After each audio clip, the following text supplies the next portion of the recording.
तामिळनाडूतील तिरुवन्नामलाई येथील अरुणाचल पर्वतावरील एका अरुंद दगडी मार्गाला मोक्ष मार्ग म्हटलं जातं.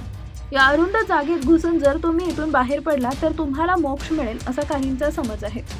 परंतु वास्तवात हा एक धोकादायक मार्ग असून याला कोणतीही अधिकृत धार्मिक मान्यता नाहीये.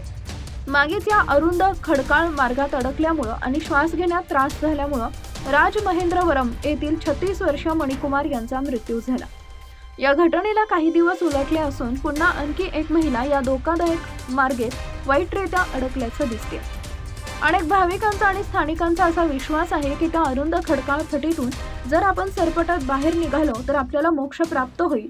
या कारणामुळेच या भागाला मोक्ष मार्ग असं नाव पडलंय. हे पण जाणून घ्या की अधिकृतपणे अशी कोणतीही मान्यता या ठिकाणाला मिळालेली नाहीये.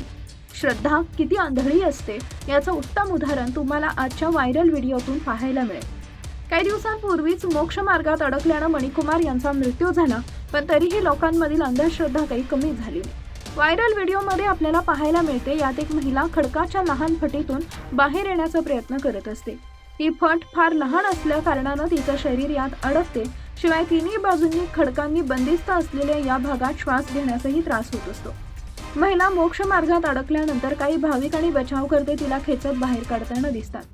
बऱ्याच वेळानंतर महिला सुखरूप या भागातून बाहेर पडते.